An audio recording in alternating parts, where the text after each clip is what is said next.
Hello, welcome back. I'm Daniel Okloen and I'm going to be your tour guide for today. I have not made a lot of videos in the last while for all kinds of reasons, personal reasons. But I got an Sony A1 and I figured since a lot of people think that I make too long videos, I will just do like almost like a daily vlog or video or maybe every few days around the A1 that I just got and just explain the things that I'm finding which might be different from reviewers, because reviewers, as we all know, they are really aimed for one brand, or sorry, multiple brands, and most of the time they don't really use it up to a level that they find out these small details. And me taking you sort of on a tour of the whole thing, I think is a good idea. So let's look at what we have. It will be messy because just before my life kind of got distracted for a few months, I changed my whole YouTube setup, which is still quite bad compared to others, but it does mean I have all kinds of buttons that I kind of forgot how I programmed them. If you watch one of my last videos, you'll know how it's now arranged. I will try to keep all these videos below 15 minutes. So let's get going. Let me first explain what you're seeing. So of course what we are seeing now is the Sony A1. So this is the top view, a very expensive camera. One of the reasons why I think it makes sense to make a video about this camera is that I do think that this is showing the way what Sony is thinking and what they will over time basically roll into all the other cameras, and I will hit back to that. For me, it was always had to do with my previous camera or my other cameras. I have quite a few, but this is the one that I normally would use, which was my Sony R4, so the 61 megapixel one, and I always wanted to have the shutter removed. I was kind of hoping, and people be following my channel for a long time, that I predicted that this would be a shutterless camera. It wasn't, and but I got it anyway, and I really like the high megapixels, but I always wanted to have one without the shutter, at least without the need of a shutter. For me, it would be fine if they remove the shutter completely, but we are not there yet, so there you go. So for me, that was one of the reasons why I wanted to go for this camera. But as I said, there's not enough reason to buy one. For me, it was also partly getting into the new menus and small features, and I want to just go around the camera and talk every day a little bit of the changes that I found and I'm finding and relay them to you. So things like the real buffer speed, the difference of cards, the different operational features, which might look like a small thing to many people, but are a big thing for me. And I will do that totally randomly. So if you like these small things, then let me know. There is no rhyme or order in what I'm going to show you and in what direction I'm going. So the first thing that I wanted to show was something that I don't think many people have noticed, and what I think is very valuable. Because it's again a high megapixel camera, the full frame is 50 megapixels, which is a little bit less than the R4, but it of course is much faster. It can shoot much faster, and it doesn't have the problem with rolling shutter. So you can put it in a silent mode, and that's again what I wanted. I don't want to use the shutter. I think that's a bad idea. At least I don't like that idea. The fact that you can't less moving parts, in my opinion, is good, but it has to be capable of doing that, and therefore the sensor had to be so fast that it actually works. And this is kind of the combination of the A9 Mark II, the S3 for the video, which I won't get into too much, and the R4 in the amount of megapixels that it has. So it's a good compromise in that way. For me, what is very important is that although this is the biggest camera in a way, I want to keep my camera bag quite small. And one of the ways of doing that is being able to use lenses basically in two modes. So both in crop mode and in normal mode. And that means that For me, one of the downsides was that you have to have enough pixels, right? So it works totally fine for the R4, which was 61 megapixels, and you still have 26 megapixels left. But on the lesser megapixel cameras, it's not enough.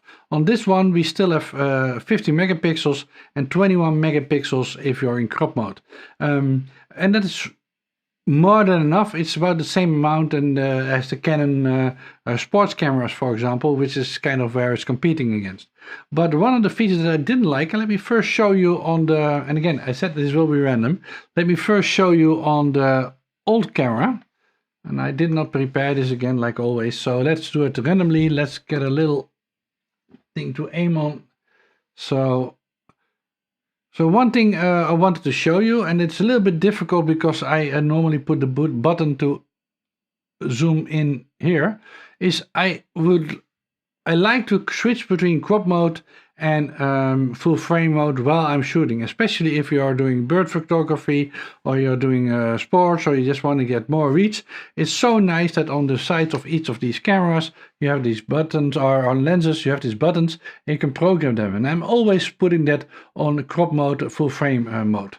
One of the downsides that you had is that you could not change while shooting while it was filling the buffer, and this one has or the new one has about 8 times the amount of CPU power, and as a result what we will see is that lots of barriers have been taken away, which was first blocking simply the way that Sony designed it, and are not blocking anymore. So without getting too technical, we had a CPU which was already years old, called the Beyond chip. And it's now, then they added a few years ago an extra chip, what they call the LSI chip. And the LSI chip basically took care of some extra features or extra processing that it could offload basically the main processor and sometimes do things at the same time. Now, on the new chip design, which is called the XR, which is 2 chips, I suspect it will always be 2 chips, not just in this camera, but in all cameras forward. It is much more separated, so I can do much more things at the same time.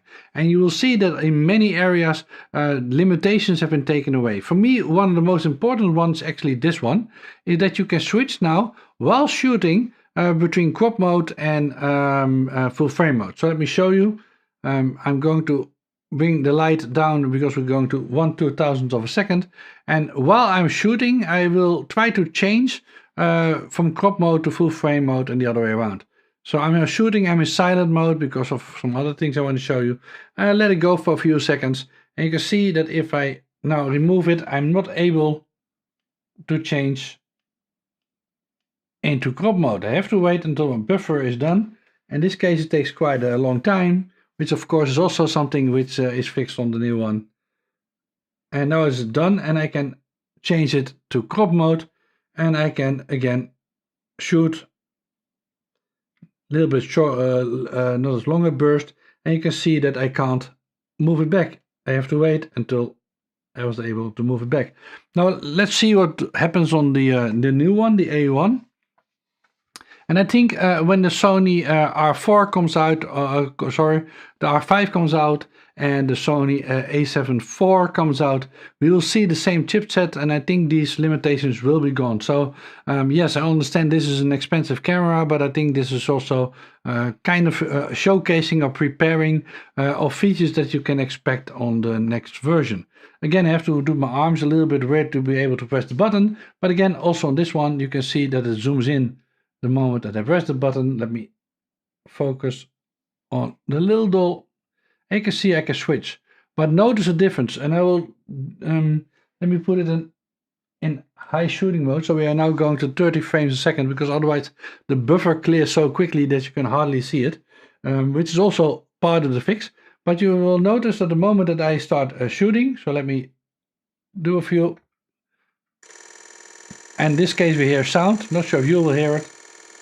I will take quite a few, so the buffer is still writing, but notice that I can switch right away and continue shooting. Right, so I can zoom in, zoom out, press the button on the side of my lens and change any moment that I want, do a burst and revert back. So why is this important? You can see, change it and continue shooting. Now I've already taken a silly amount of pictures at the moment, and you can see the buffer is kind of clearing. It does it quite quickly. It's still clearing. Oh, it's done. So let me just check the last burst for you, and we can check it together if this camera wants to focus on something. I should probably put it back in correct focusing mode. But you can see that in the last burst it was 50 pictures that it took already at 50 megapixels, because I think this was not in crop mode. So, but you can see sort of one area where it's already doing this sort of dual thing. And the same thing you will notice in many other areas. So, for example, when people are talking about you can't go to the menus when you're shooting, or we are still buffering, you can see the same sort of thing going, right? So if I fill the buffer, I can right away go to the menu, touch the screen, and do stuff. So that's, I guess, the first thing that we want to talk about, or we talked about. I promise to keep these into 15 minutes, so this is maybe already a long video about one small feature. So see you in the next one, where we will talk about other features and things that I've found on this camera. So bye bye.